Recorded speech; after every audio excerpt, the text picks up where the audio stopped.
Okay, so this is talking about the different engine types for Mechanics 12. So right here we have the 1955 Chevy.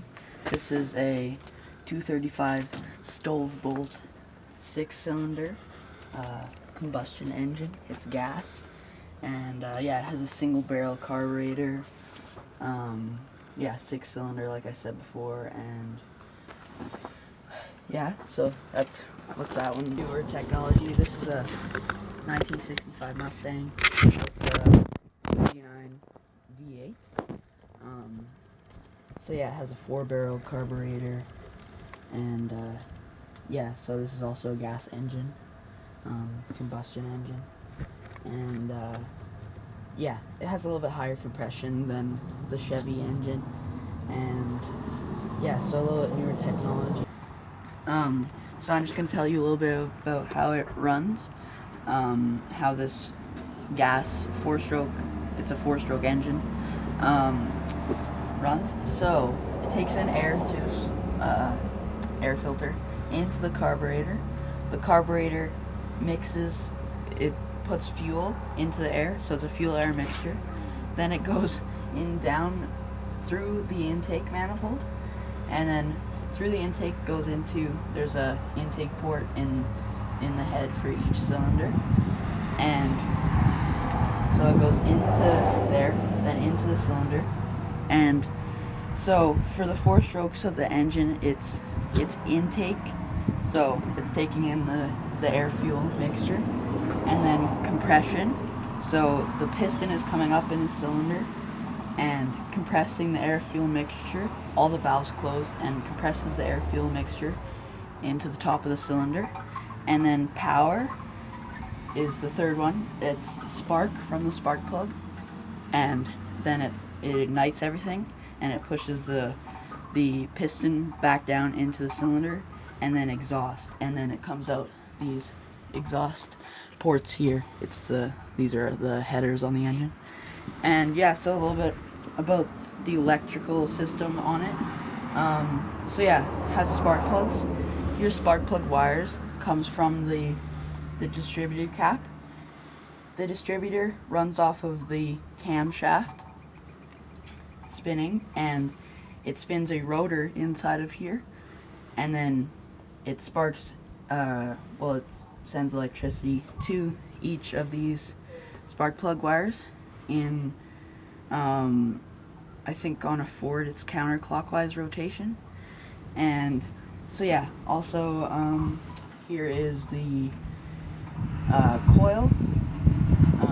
So yeah, that's another power source. And yeah, to get the engine started, we have the starter. It runs off of the flywheel gear on the engine. Here's the starter solenoid. And yeah, so you turn the key, and then yeah, it runs that, and the electricity starts sparking, and then it starts the engine through the spark plugs, and yeah, then your engine is running. This has around 9-to-1 compression, this engine, and yeah, different engines depending on what the application is have more or less. Race engines for higher RPM and more power tend to have higher compressions, like around like 11-to-1, 12-to-1 compression. But yeah, this is more of a streetable V8 engine in the Mustang, and yeah, it runs good. So yeah, that was a little more on the explanation of how this engine works and runs, and yeah. Okay, so this is the 1997 Range Rover. It has a 4-liter aluminum V8 gas engine. So this one is fuel injected. Well, here's the intake, the airbox goes in through here. Here's the intake plenum, and then it goes into the intake manifold. Here's the injectors. There's an injector for each cylinder. And to cool the engine, it has a radiator with coolant, and it goes through the intake, and then it goes down in, and there's a water jacket around the near the pistons and in the heads, and the coolant goes around there and keeps everything cool. So this is the 2002 Mercedes. It has a 1.8 liter 4-cylinder supercharged engine, and so the supercharger compresses air and fuel, and this is also a fuel injected engine with injectors for each cylinder. And like I said before, it's a 4-cylinder engine, and it's combustion. It also has the radiator down here, cooled by so to keep the coolant cool, it uses wind and an electric fan in there. Over here we have the diesel engine. This is a Dodge Ram 3500. It has a 24 valve turbo diesel. It's 5.9 liter.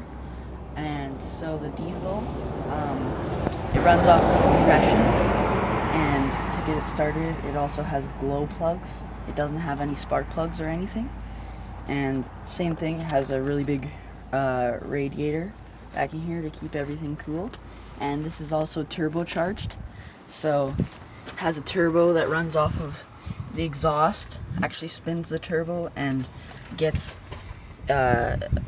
compresses the air, sucks it in through the air box, and then turbocharges it and gives it a lot more power, of course, and actually makes it more fuel efficient as well. I forgot to mention on the Mercedes, so yeah, that is supercharged and it compresses the air in, and that's how you get 190 horsepower out of a 1.8 liter 4-cylinder, which isn't a very common thing, but superchargers and turbochargers are really efficient for making power and for fuel efficiency. And yeah, so then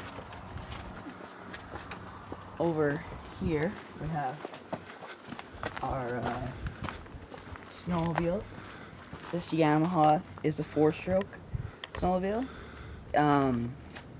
So yeah, it takes 4 strokes of the piston for the power cycle, and it uses valves and cams for the intake on this engine. So, and it just has regular engine oil you put in, and you keep it in there. It has an oil pump, and it's a dry sump oiling system. And for my snowmobile, the Skidoo, it has a 700 2-stroke, so it's oil injected. That means it's a 2-stroke. Takes 2 strokes of the piston for the power cycle, and it is lubricated by the oil injected system. It goes into the fuel, and the oil goes into the fuel and lubricates everything while it's being burnt. It goes around the piston and keeps that lubricated, and it has reed valves for the intake. And yeah, so that's why you see 2 strokes. They burn blue because it's actually burning the oil too. And unlike the 4-stroke where you keep the oil in it and you change it every so long, this burns oil constantly, so you have to keep on buying 2-stroke oil and put it in the oil injection tank, and then it uses it from there. And I think that is most of the engines that, this is all the engines that we have here for different types. We have the 6-cylinder, 2 V8s, 6-cylinder diesel, and a 4-cylinder gas. The diesel is turbocharged and the 4-cylinder is supercharged. And yeah, so that's basically all the engine types that I can tell you about today. And yeah. Let's talk about the new technology. Well, the new technology, we're getting farther and farther away, I think, probably from the 2-stroke engine, and just because 4 strokes is more reliable, lasts longer, less maintenance, and yeah. What about electric? Yeah, they are making some electric cars now, and that's obviously better for the environment.